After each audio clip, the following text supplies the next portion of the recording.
Ahora sí, pues, ¿no? Ya puedes activar tu...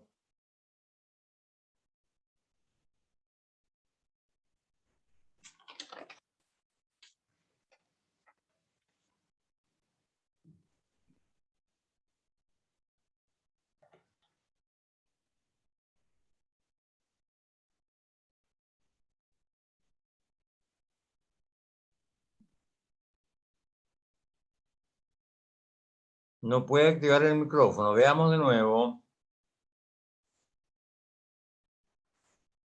Ahora sí. Ahí sí, profe. Ahora sí, profe. Ya, perfecto. Bien. Entonces, ustedes no tienen todavía una evaluación, ¿no es cierto? No les he mandado. No. Ya. A fines de esta semana les voy a mandar una serie de preguntas para que me contesten. ¿Ya? Sobre el canto gregoriano, va a ser fundamentalmente, ¿no? Los sistemas, las formas y estructuras, Profe, ¿no? profe. Las características de monódico, vocal, masculino, etcétera, todo eso. Profe, una ¿No? pregunta. Dime. Podríamos esperar a que lleguen los compañeros porque el bloque empieza en un par de minutos, así que 4 personas escuchando la información no. Bueno, esperamos unos minutitos. Gracias.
Ya.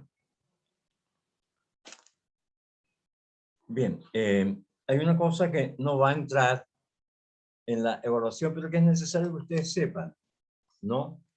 En esta introducción a la música, es necesario conocer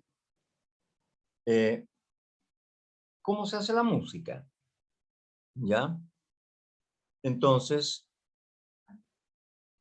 primero que todo, les mando a más tardar el domingo un cuestionario para que me respondan sobre el canto gregoriano. Ese va a ser el tema de la primera evaluación.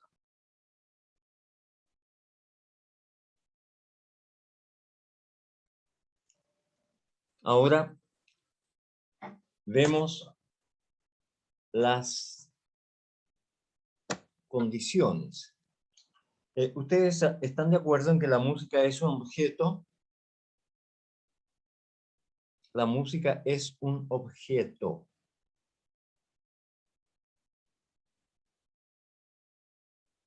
¿Qué dices tú, Emanuel? Sí, pero tiene como la componente de, como del tiempo y la duración.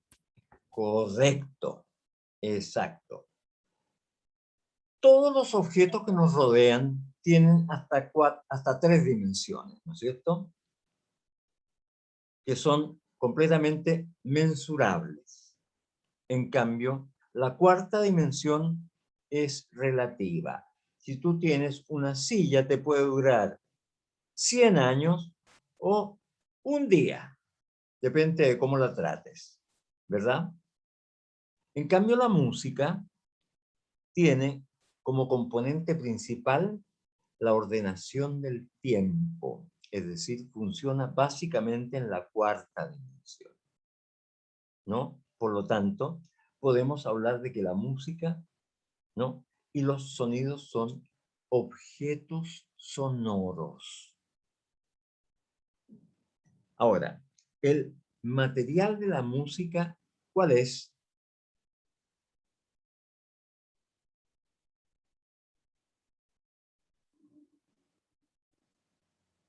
¿Con qué material trabaja el músico?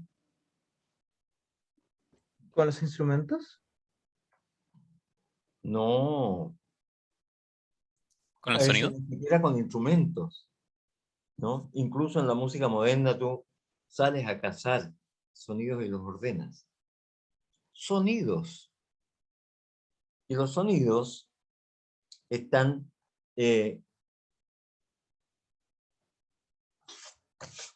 ¿cómo se llama?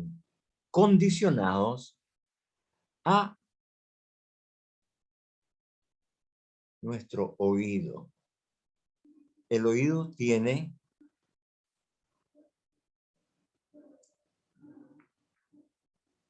un límite dentro del cual funciona, ¿ya? La altura del sonido no está dentro de un límite de 20 ciclos por segundo como frecuencia mínima y 20.000 ciclos por segundo como frecuencia máxima, ¿ya? Y la otra cosa está dada por otro parámetro que es la intensidad.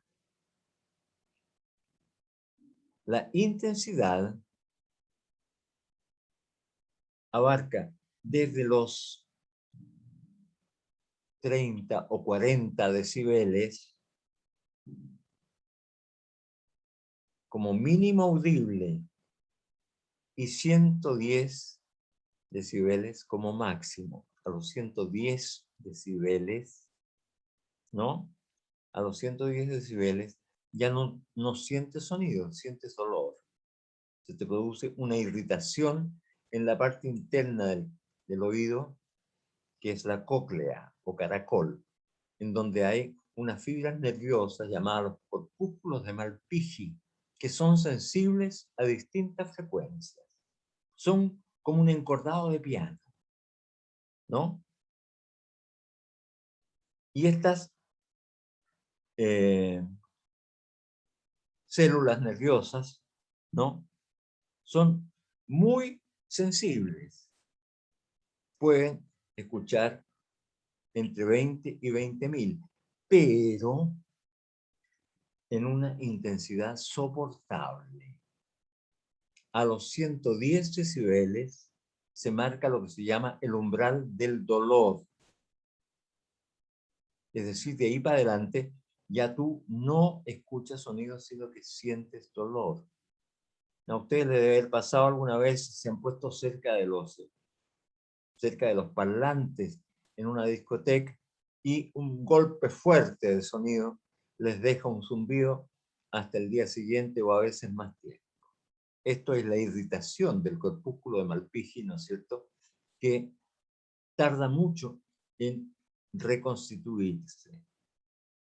Cuando el golpe es demasiado fuerte, estos corpúsculos no solo se irritan, sino que se rompen y se pierden para siempre, ¿no?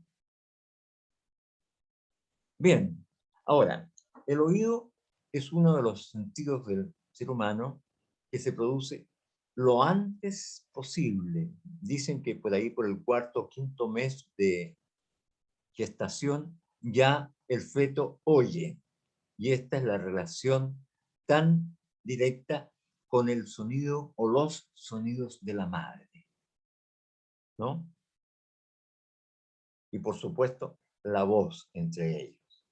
Pues bien, el oído del bebé recién nacido distingue claramente los sonidos de la madre de los demás, ¿no es cierto? Pero es todavía un órgano que está en evolución, progresando. Llega a su máxima capacidad a los 18 años y se mantiene hasta los 22 aproximadamente. Después de esto, todo el resto de la vida es deterioro. ¿Cómo lo hayan? Lo que están oyendo, ¿no? Y la riqueza de lo que están oyendo ustedes en este momento, pronto la van a perder. Cuídenla. No expongan el oído a audífonos demasiado fuertes, no se pongan cerca de los parlantes, en fin, cuiden su oído. Una de las formas de cuidarlo es cuando obligadamente tienen que estar aceptando un sonido muy poderoso, muy fuerte, abran la boca y de esta manera van a tener la posibilidad de que el sonido les entre por el oído y a través de la boca por un conducto que va hacia el oído medio y que calma un poco la irritabilidad que puede tener el tímpano que separa el oído externo del oído medio, ¿no? Abran la boca. ¿Mm? Esa entrada interior a través de la boca hacia el oído se llaman las trompas de Eustaquio. ¿Mm? Bien, entonces, como les digo, el oído va a distinguir claramente en ciertos límites. Ahora, el sonido es el producto de un elemento que vibra, ¿no? Y esta vibración siempre va a ser una vibración compleja, es decir, va a estar compuesta de muchas, ¿cómo se llama? Hay muchas frecuencias. Por ejemplo, esta nota, ¿la oyeron, no? Es un sonido muy complejo. Esta nota contiene a esta. Aquí dejé una cuerda liberada para que resuene, fíjense. ¿Se fijaron?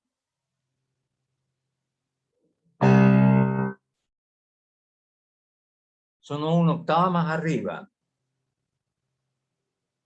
Este otro sonido también está contenido en este de abajo. La quinta sobre la octava. La doble octava.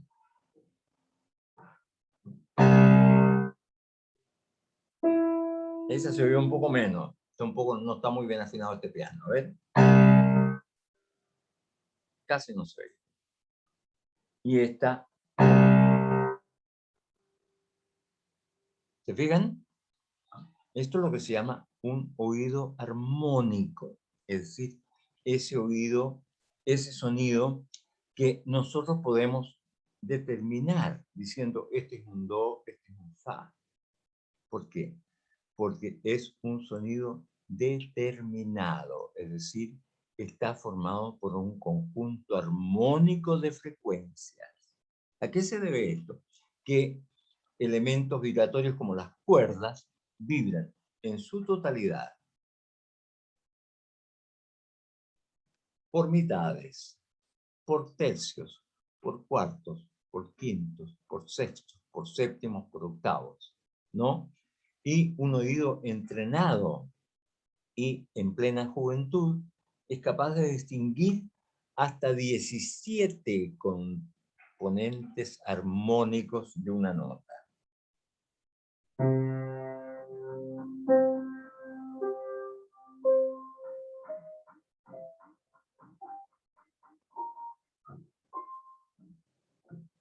¿Ya?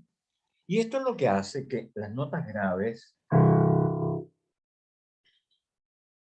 se sientan como música oscura. Y esto como música luminosa. ¿Por qué? Porque esta nota contiene una enorme cantidad de componentes armónicos que somos capaces de escuchar. En cambio acá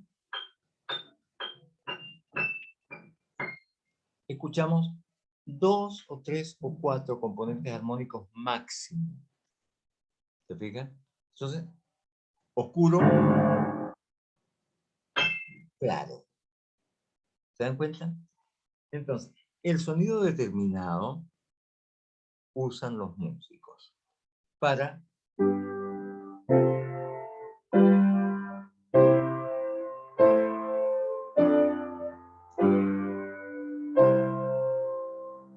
jugar con notas. Pero además tenemos una serie de sonidos que no están formados por un conjunto armónico de frecuencias, sino que un conjunto cualquiera de frecuencias. Entonces, igual los necesitamos para el tambor, para cualquier instrumento de percusión y todo lo demás, ¿me entienden? Y de esa manera nosotros podemos acentuar lo que es la organización temporal de la música, el ritmo, ¿no? Pues bien, entonces, todo sonido tiene 4 cualidades. Duración. Sin duración no hay sonido. Duración. Altura, absoluta o relativa. Intensidad. Y sonoridad o timbre. Cada uno de estos 4 elementos nos va a dar, estas 4 cualidades nos va a dar 5 elementos de la música. El primero es organización del sonido, del tiempo solamente. Se llama esto ritmo. Y cuando yo estoy hablando, estoy haciendo un sonido por cada sílaba que digo. Podemos medir esto. Hay ocasiones en que yo hablo lento para que ustedes entiendan una idea. Y hay otras frases que son solamente conectivas y las hago rápidamente. ¿Se dan cuenta? Por lo tanto, el ritmo es inmensurable. Eso es lo que se llama el ritmo de la palabra. En cambio, el ritmo que tiene relación con el movimiento físico del cuerpo, o ritmo de la danza se llama también, es un ritmo que tiene una regularidad. Entonces, vamos a tener, en primer lugar, lo que llamamos una unidad de tiempo.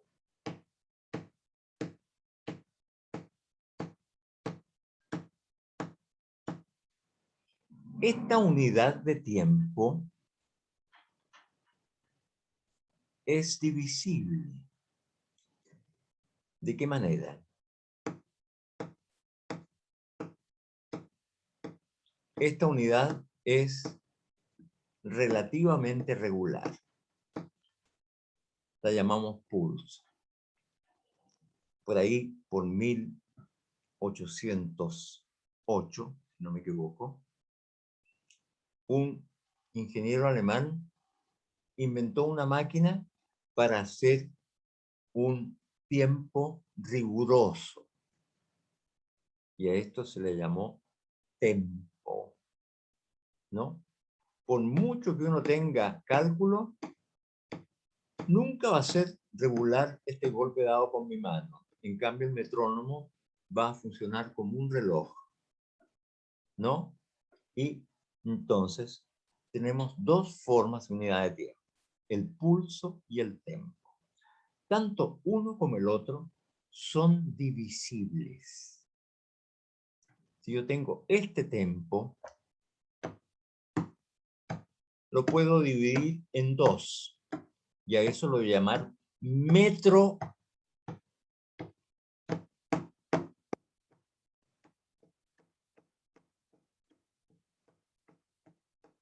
¿Se fijan? En dos microunidades más pequeñas, ¿no es cierto? Y yo divido el tempo en dos. Estoy hablando de un metro binario. Ahora, si yo lo divido en tres,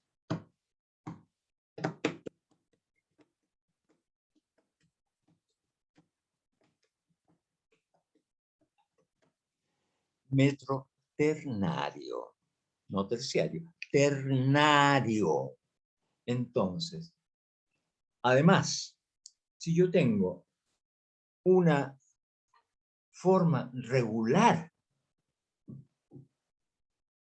que se me produce porque la necesito para la música que estoy haciendo, como siento, por ejemplo, esto.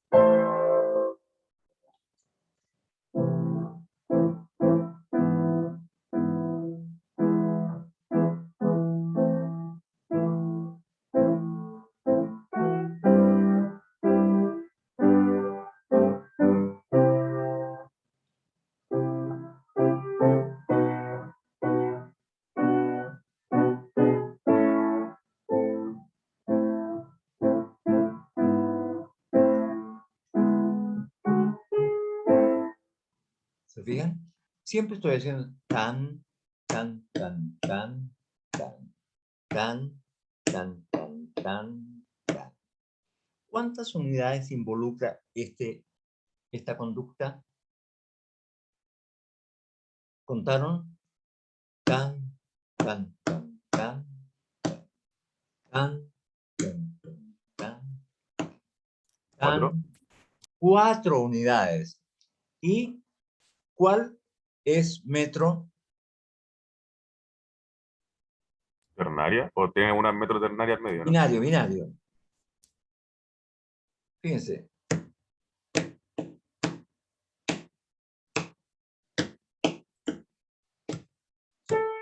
Tiene 3 metros. ¿Ah? Tiene 3 metros. Es decir, tiene 4. Tiene 4 tiempos. 4 tiempos. Y el segundo siempre es metro binario. ¿Se fijaron? 1, 2 y 1, 2 y 3, 4. 1, 2 y 3, 4. ¿Verdad?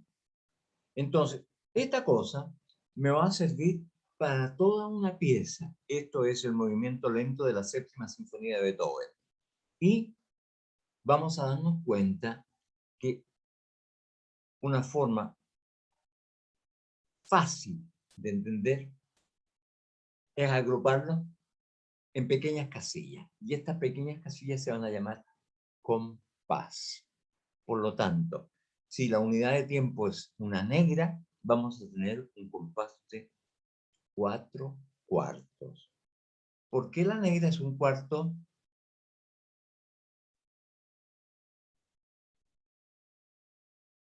¿Un cuarto de la redonda? Un cuarto de la redonda, que es la máxima, ¿no es cierto? Y un medio es la blanca, y un cuarto es la negra, y un octavo es la corchea. ¿Se dan cuenta?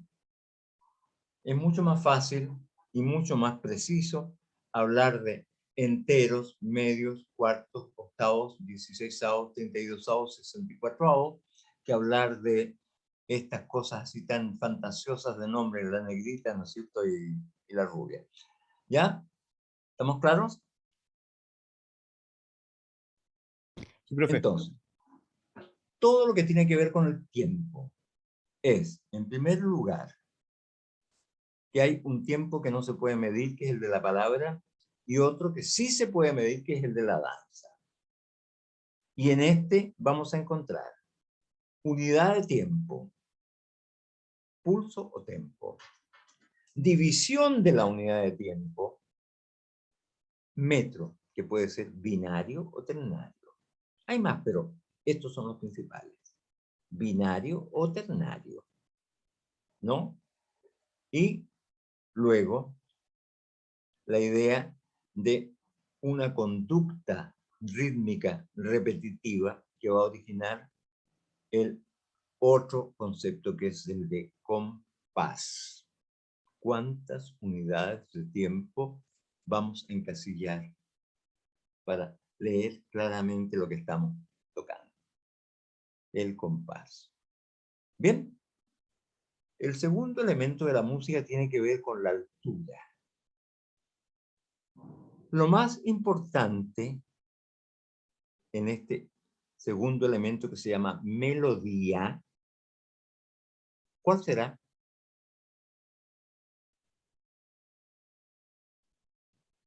¿Cuál será el más importante de la melodía? El que no puede faltar, ¿se dan cuenta? El tiempo. Miren, esta melodía capaz que ustedes la conozcan, pero voy a hacer todas las alturas en el mismo orden, pero con otro tiempo.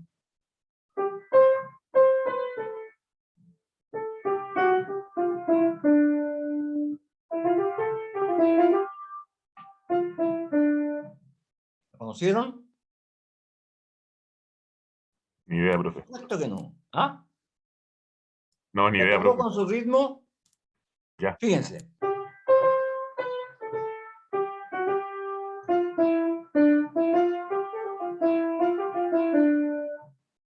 dan cuenta?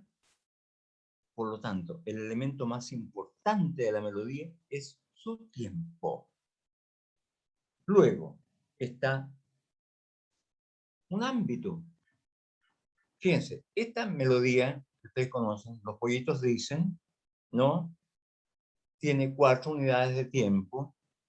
Binario, binario, tempo, tempo.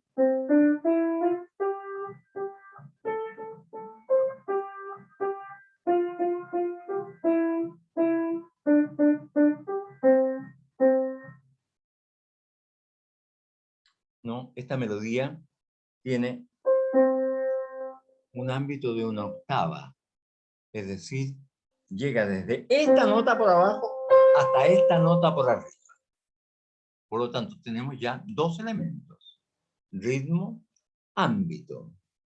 Luego, vamos a tener que esta nota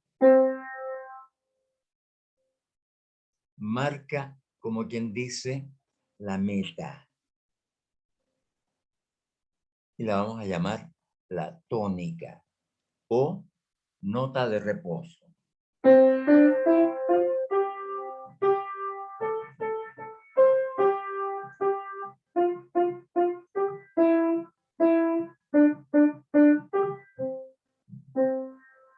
¿Se fijan? Y aquí partimos y aquí llegamos como si fuera el aeropuerto.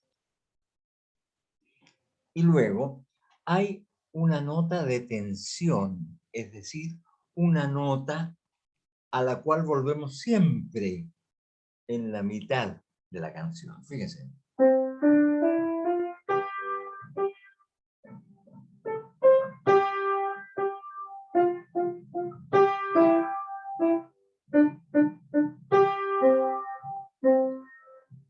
El sol. Por lo tanto, tenemos un eje de reposo y un eje de tensión. ¿No?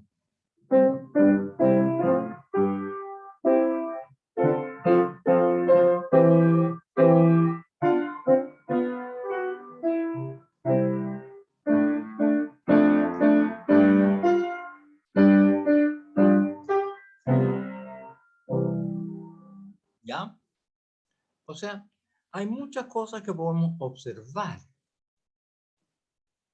en la en forma, digamos, objetiva. La duración, o sea, el ritmo, el ámbito, los polos, ¿no? Los diferentes polos, el polo de reposo y el polo de tensión, en esta, que es muy simple, hay otras que tienen más polos de reposo y polos de tensión, ¿no? Y finalmente,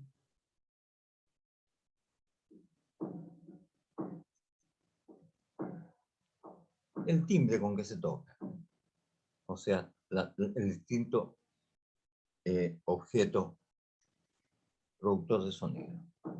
Bien, entonces, fíjese usted que esto es la parte objetiva de la melodía, pero la melodía tiene además una cosa interna que va dada en muchas ocasiones con lo que se llama un motivo generador de ella. Fíjense, tengo este motivo. Ahí está de nuevo. Ahora construyo con él.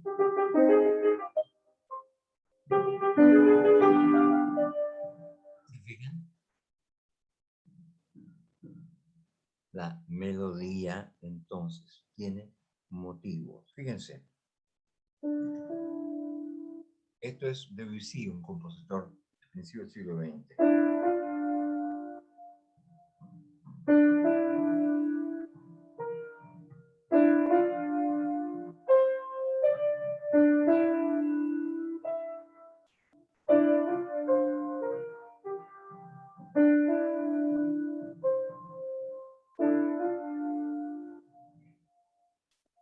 ¿No?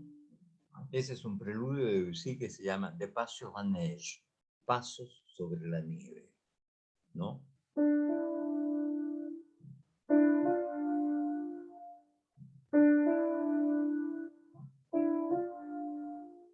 Está compuesto por dos subidas. Otro, fíjense.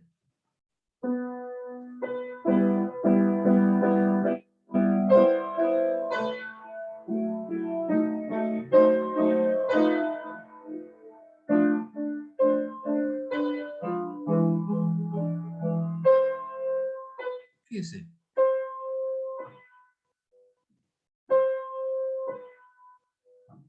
Ese es un preludio de Chopin, el número 4. Y en esta,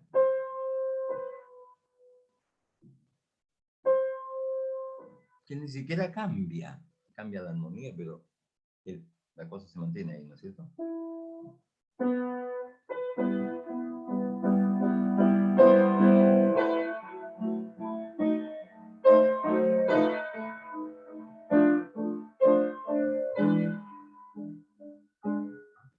¿Se dan cuenta? Entonces, esos motivos generalmente son elementos de generación melódica. Y a veces aparecen, a veces no aparecen. A veces se hacen presentes y a veces uno tarda años en descubrir que están. Bueno, por eso es que la melodía es la parte más misteriosa de la música. Luego tenemos también basándose en las alturas. La melodía es alturas sucesivas, alturas diversas. En cambio, acá tenemos alturas simultáneas. Fíjense. Aquí tenemos lo que se llama un acorde. Está formado por todas esas notas. Fíjense. Entonces tenemos. ¿Se fijan? Yo juego con esto.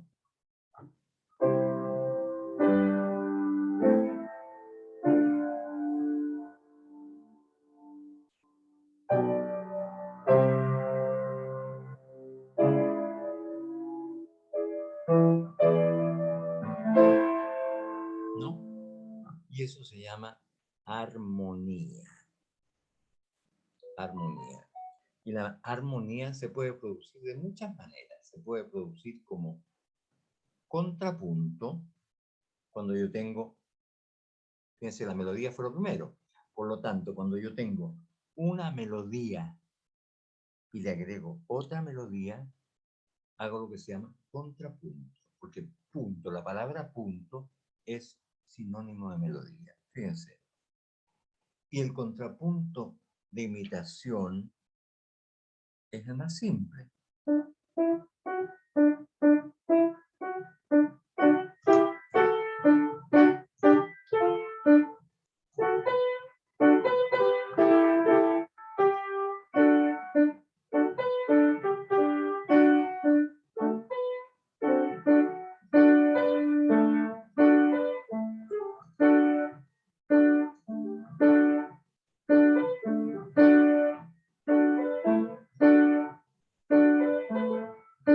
¿Se fijan?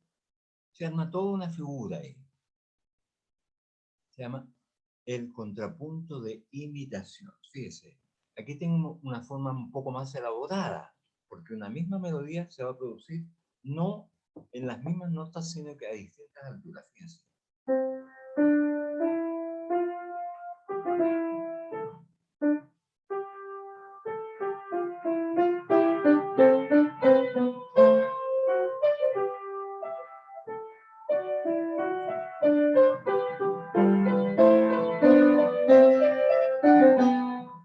¿Se dieron cuenta cómo entraron? La misma melodía a distintas alturas fue como un canon, pero más diversificado. Eso es lo que se llama una fuga.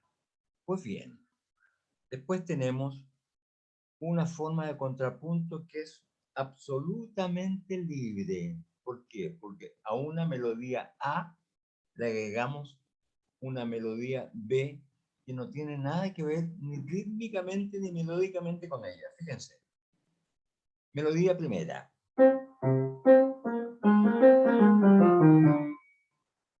Melodía segunda. Fíjense las dos.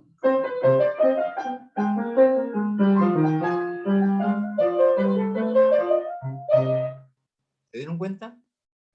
Totalmente independientes una de la otra, pero que calzan, que hacen un contrapunto en el cual las consonancias están en los lugares indicados. ¿No?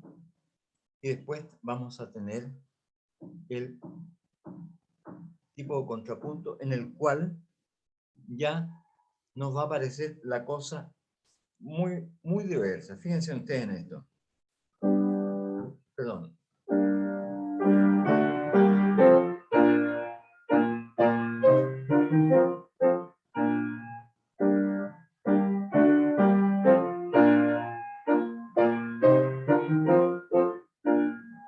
Ustedes dicen, ¿un acorde detrás de otro? No, señor. Son 4 melodías, fíjense. Belle qui tient ma vie, captive dans tes yeux. Soprano. Belle qui tient ma vie, captive dans tes yeux. Tenor. Belle qui tient ma vie, captive dans tes yeux. Y así, son 4 melodías distintas, pero con ritmo común. Esto es lo que se llama una homofonía. Entonces, la polifonía puede ser de imitación libre u homofónica. Luego va a estar esto, la melodía acompañada. Hay una sola cosa que tiene sentido. El resto solamente son pilares en los que se sustenta esto. Fíjense, tengo esto. Perdón.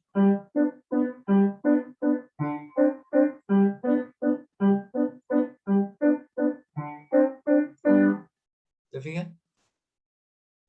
No quiere decir nada. En cambio, esto sí tiene que decir.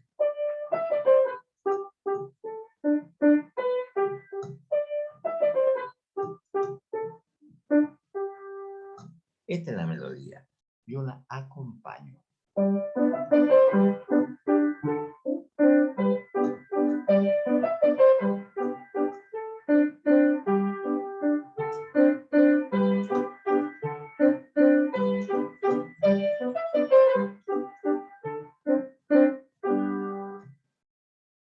¿Se dieron cuenta? ¿Mm? Entonces, todas estas cosas es lo que se llama las texturas armónicas. Hay texturas simples y texturas compuestas. Hay cosas que van dos melodías en contrapunto más un acompañamiento, por ejemplo, ¿no? O podemos tener una melodía que hace soprano en contrapunto con una melodía que hace bajo y al centro una serie de acordes que la acompañan. ¿Se fijan? Entonces podemos hacer muchas cosas con estos 4 elementos de sonidos de alturas, de distintas alturas simultáneamente. ¿Ya? Por lo tanto, tenemos ritmo, melodía, armonía con contrapunto y melodía acompañada, y luego dinámica. ¿Qué es la dinámica?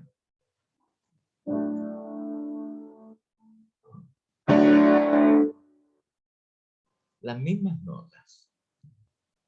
Y esto es lo que marca en realidad el espacio de la música. Porque un sonido muy suave se oye ahí nomás. En cambio, un sonido fuerte es capaz que se oiga en la otra esquina.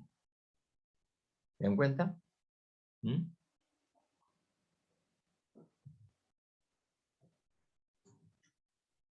Dinámica. Y luego tenemos la sonoridad. La sonoridad simple es la característica sonora de un solo instrumento o voz. Y a eso lo llamamos timbre. Ahora bien, si yo estoy acostumbrado a hablar inglés, ya no voy a tener esta misma sonoridad. ¿Por qué? Porque el sonido va a ser un poquitito más nasal, a pesar de que es mi misma voz, es mi mismo timbre, pero con otro color. ¿Se dieron cuenta? Entonces yo puedo tener un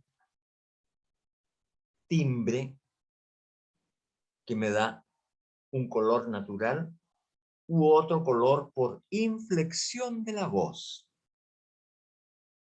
Los violines también pueden hacer inflexiones. Si usted ataca una nota del arco para arriba, va a salir mucho más duro que si la hace de la punta al otro lado. El violín y la voz humana son los instrumentos que tienen más posibilidades colorísticas dentro del timbre, voz o violín. Bien, entonces tenemos dos tipos de color. El color por inflexión se produce en un mismo instrumento único y el color por asociación. Si yo canto, por ejemplo,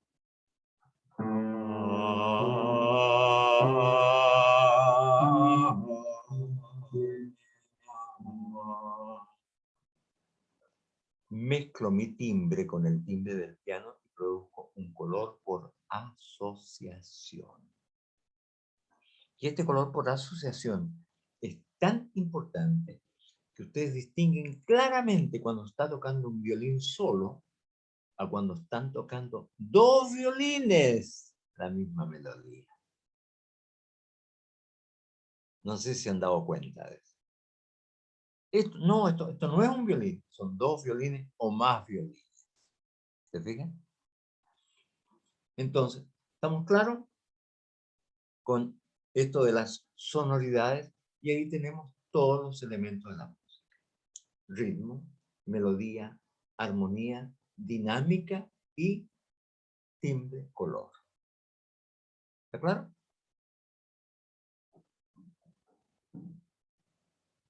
Después de esto, hay una serie de cosas que se producen por la forma y el material en que suenan distintos instrumentos. Para eso, les voy a recomendar, por favor, que busquen en la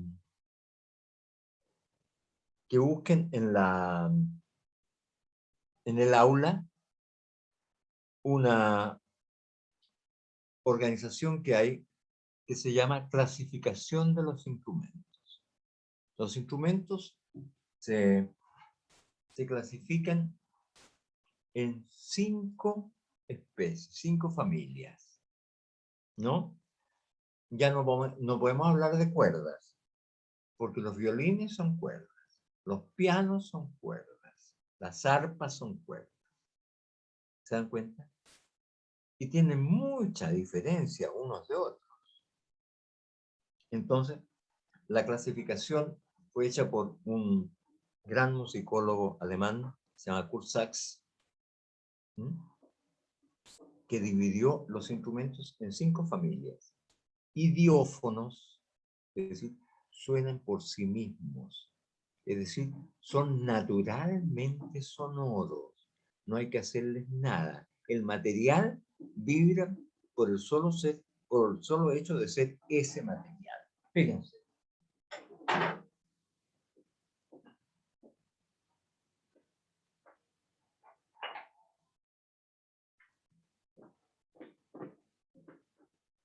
Estas 2 piedras las recogí de un río.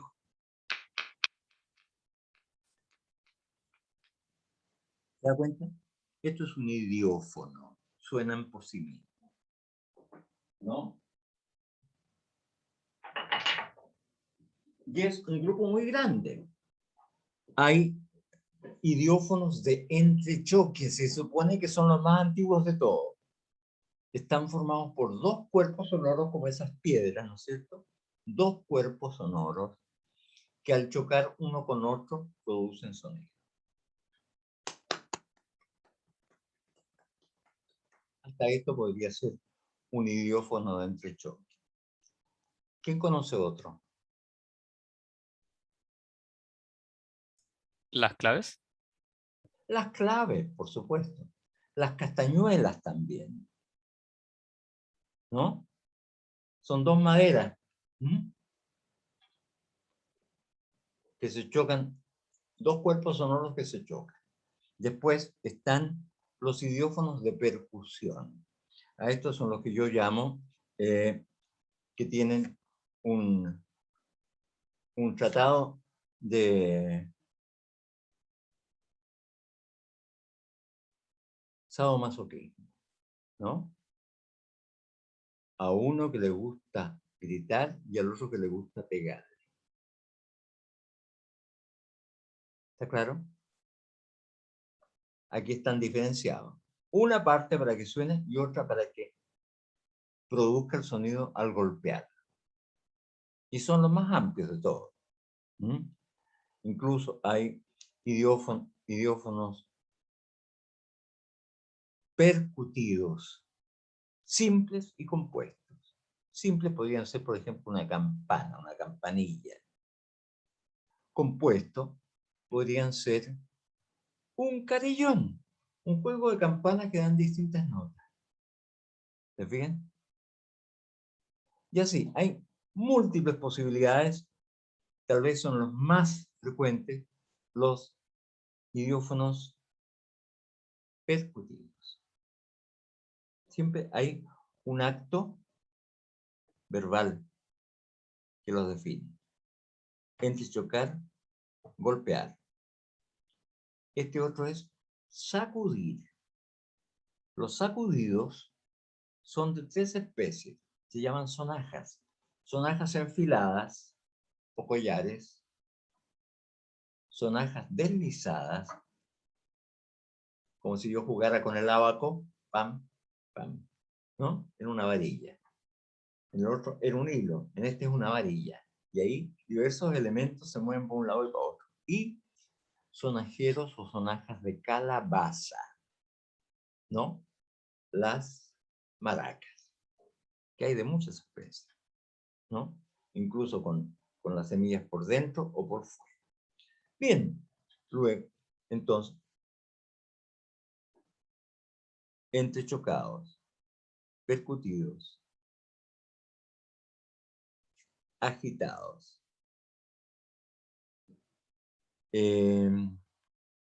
raspados, ¿no? El güiro, por ejemplo. No el que se fume, el otro. Que tiene una canaladura y se le pasa un palito. ¿No? Raspados, frotados. Y en fin, hay una gran cantidad de instrumentos idiófonos. Suenan por sí mismos, no hay que hacerle nada. El material es el que suena. Después están los membranófonos. Aquí hay un elemento que hay que poner estirado para que la cosa funcione. El cuerito libre así no me hace un tambor. Tengo que estirar el cuerito por todos lados para que haga pam, pam, pam, ¿verdad? Entonces, membranófonos que se van a dividir en 3 tipos. Los tambores de marco, es decir, aquellos que tienen justo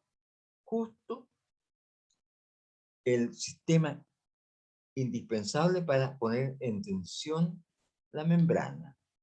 Después están los tambores que se llaman tubulares. ¿Qué significa un tubo?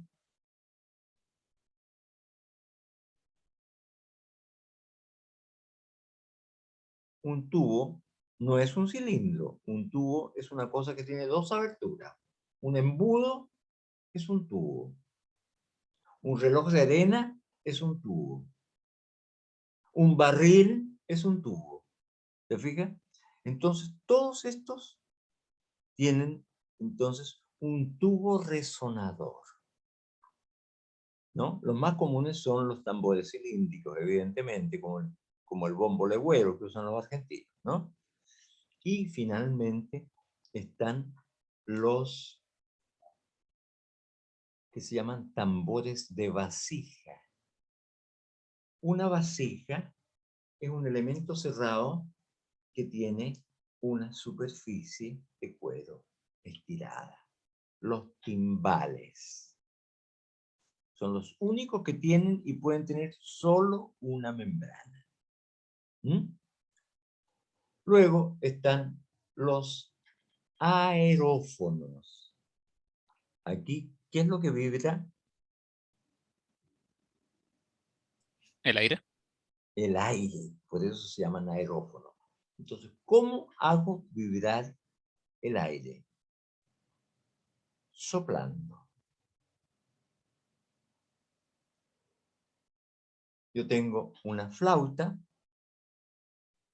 formada por un solo tubito así, la soplo y me da un sonido. La corto y me da un sonido más alto. La corto, un sonido más alto, como la zampoña, o como el pito del afilador. Luego tengo, todos estos soplados se llaman flautas. Entonces, están primero las zampoñas, luego están las quenas, ¿no? O flautas de escotadura. ¿Por qué? Porque el borde de arriba tiene un rebaje, un escote, ¿no? Y ahí es más fácil mandar el soplo y ustedes pueden dar distintos sonidos alargando y acortando el tubo con los dedos. La quena.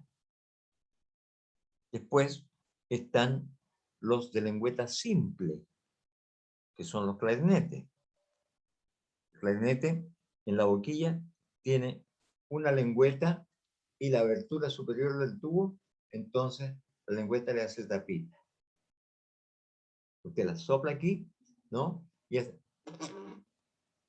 Y esa vibración miserable que hace la lengüeta contra la abertura hace que toda columna de aire del clarinete entra en vibración. Y usted alarga o corta la columna de aire con orificios igual que la flauta. Después están los de doble lengüeta. Aquí usted tiene que afilar una caña y partirla de esta manera. ¿No? Aquí está la caña, y usted la parte por la mitad. Y afila este lado y afila este otro lado hasta que sean translúcidos. Dejen pasar la luz, quiere decir eso, ¿no? Entonces usted se pone esto en la boca, hace presión hasta que estas dos lengüetitas vibran una contra la otra y eso produce el sonido en el oboe, en el corno inglés y en el fagot. Finalmente están los aerófonos de labio. Aquí también necesito una vibración adicional que ponga en vibración todo el tubo. ¿Qué instrumentos suenan con esa vibración? La trompeta. Los que se llaman de bronce, ¿ve? Las cornetas, las trompetas, los clarines, los trombones, las tubas, en fin, hay muchos. ¿Mm?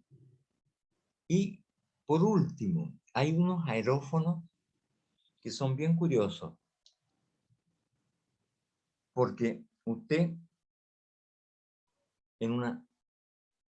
encierra en un espacio totalmente cerrado una lámina, a esta lámina le abre una ventana cuadrada y sobre esa ventana pone una lengüeta.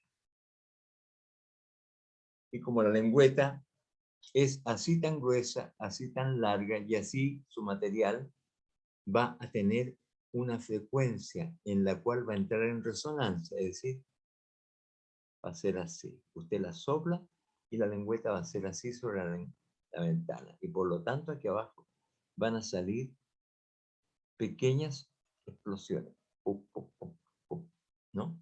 Entonces, depende de la lengüeta, ¿no? Si yo tengo una nota alta o una nota baja. ¿Qué instrumentos tienen ese principio? Lo que se llaman las lengüetas libres. ¿Qué instrumentos la tienen? Daniel, ¿está ahí? ¿Conchoyer está ahí? No, está la pura cara nomás. No, no sé, Jesús, estoy profe. ¿está? No estaba Ah, presionando el botón de mute. En ya. este momento no se me ocurre. El único que puedo pensar es el saxofón, pero no estoy muy seguro. ¿Cuál? El saxofón. La armónica, ¿no? La El- armónica, por supuesto, el Ah, saxofón ya. tiene tubo. Y la el tubo, melódica ¿ah? y En cambio, el la acordeón. armónica no tiene tubo ni nada, tiene la pura lengüeta y por ser así de larga, da sonido grave y por ser así de corta, da sonido agudo, ¿no? Entonces, ustedes van a tener esto, por ejemplo. ¿No?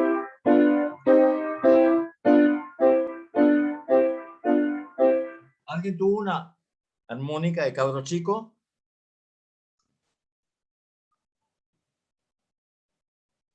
Fíjense que usted sopla, chupa, sopla, chupa. O sea, para hacer una melodía, usted tiene que saber dónde soplar y dónde chupar, ¿no? Para poner en vibración las lengüetas libres. Luego están los cordófonos. Los cordófonos son instrumentos en los cuales la vibración se produce en una cuerda. Y la cuerda es un elemento prácticamente lineal. Así que usted una cuerda, por muy bien tensada que esté, al aire no le va a sonar.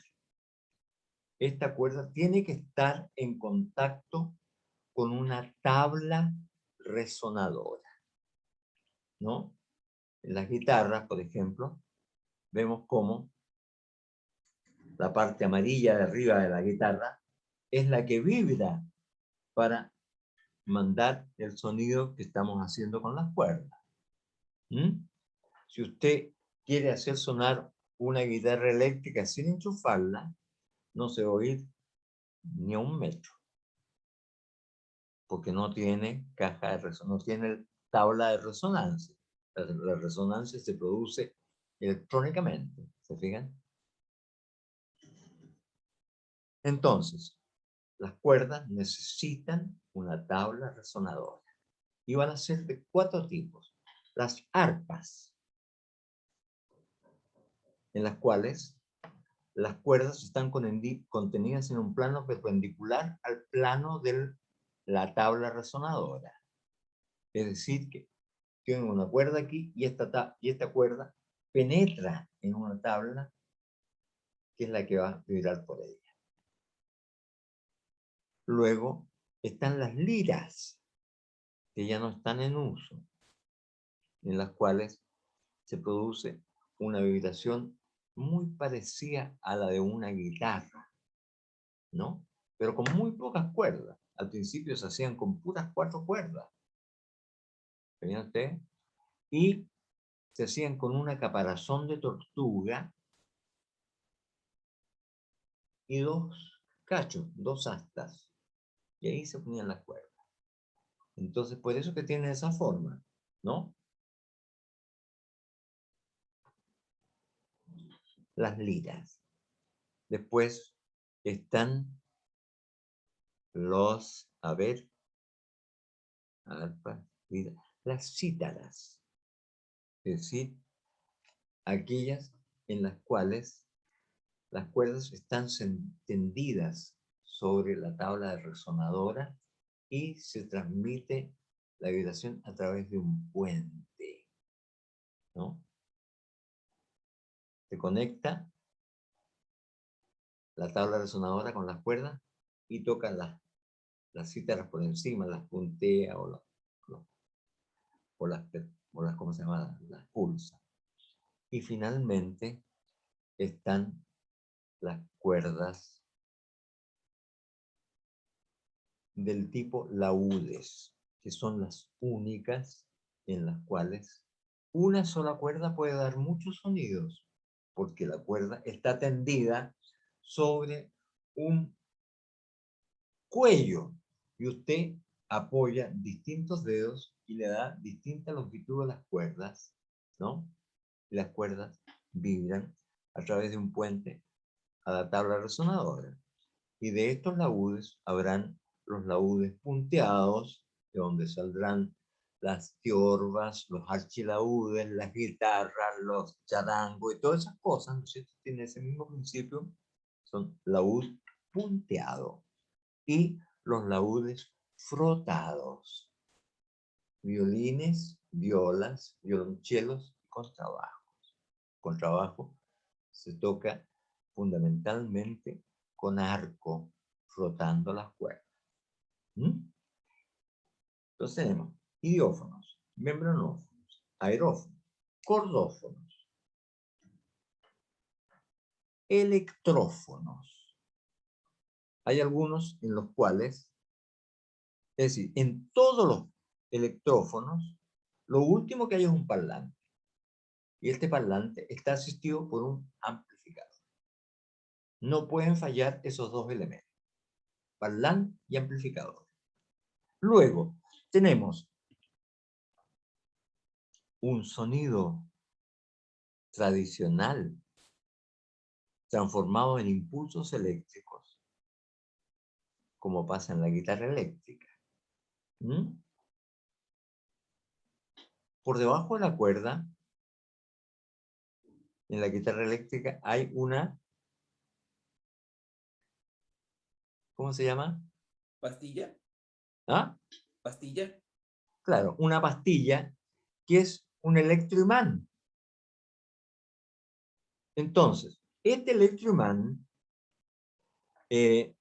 tiene una capacidad de atracción. Por eso que las cuerdas tienen que ser de fierro, de acero, ¿no? Entonces, si usted tiene una cuerda que se está acercando y alejando del electroimán, el electroimán recibe una cantidad de energía constante. ¿Cuándo va a gastar más el imán? ¿Cuando la cuerda está lejos o cuando está cerca? ¿Ah? ¿Ha jugado alguna vez con imanes? Parece que no, ¿no? Mientras más cerca está la cuerda, más energía gasta el imán para atraerlo. Si la cuerda está lejos, el imán casi no gasta energía. Por lo tanto, esto que aquí era una fuerza constante, acá se va a transformar en impulsos más fuertes y más suaves, ¿no? Que van a remedar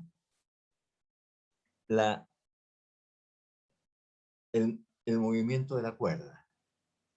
Esto entra en un amplificador porque la señal que manda este electroimán es tan débil que en algunas ocasiones es inferior a 1 decibel.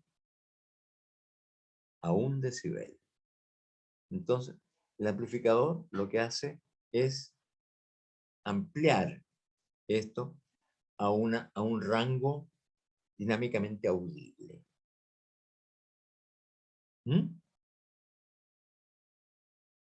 ¿Quedó claro? Y después están los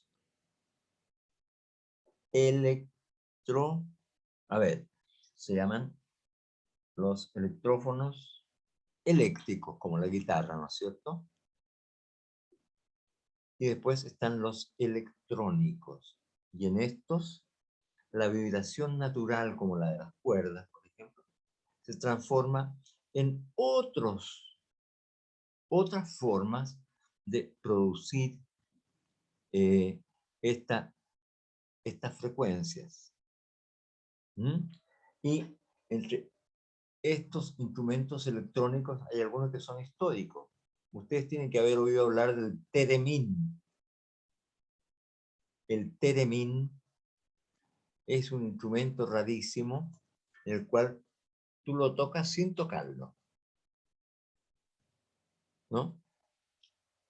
Tiene un circuito eléctrico y una antena.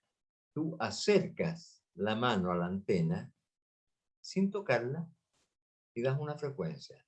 La acercas más, sube la frecuencia. La alejas un poquitito y baja la frecuencia. Y después por el otro lado, una antena que entra y sale, en donde tú acercas o alejas la mano para dar la intensidad del sonido. ¿No? El Theremin con TH. Lo inventó un ruso loco que emigró a Estados Unidos para allá por 1927. Después está el instrumento de ondas Martenot, que ya es un poco más elaborado. Es un pequeño pianito de 2 o 3 octavas y que tú lo puedes tocar accionando las teclas o tomando una cinta, con lo cual vas a poder hacer un sonido que sube gradualmente, ¿no?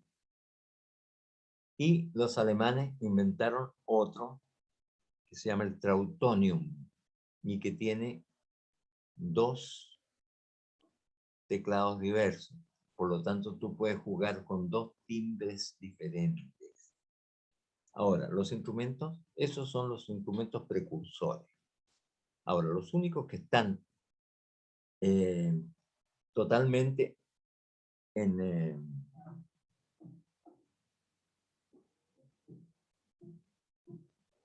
son aquellos en los cuales todavía no se ha conseguido la totalidad de las posibilidades sonoras que dan. Y son el órgano Hammond, en el cual tú tienes perillas con graduaciones de 1 a 10 para combinar las intensidades de los componentes armónicos de una nota. Y Después está el sintetizador, que al principio se hizo para imitar el sonido del violín y de la flauta y de distintos instrumentos conocidos, hasta que de repente alguien se dio cuenta que esto era solamente la punta del iceberg y que debajo de eso habían sonoridades propias del sintetizador que son realmente inagotables. Y ahí tenemos entonces todas las especies de instrumentos. Van a tener, busquen en aula clasificación de los instrumentos. Yo les he hecho solamente la explicación muy breve, porque esto, ustedes leyendo los apuntes se van a acordar de todo lo que... ¿Está claro? Ya, ¿Sí? profe. Sí, está claro. Bien, entonces estamos a punto para irnos. Pórtense bien, no carreteen, ¿no? Cuídense, pónganse mascarilla. Chao. Chao, Ya, profe. profe. Ya, profe. Ya, profe, que le vaya bien. Suerte. Chao. A ustedes también.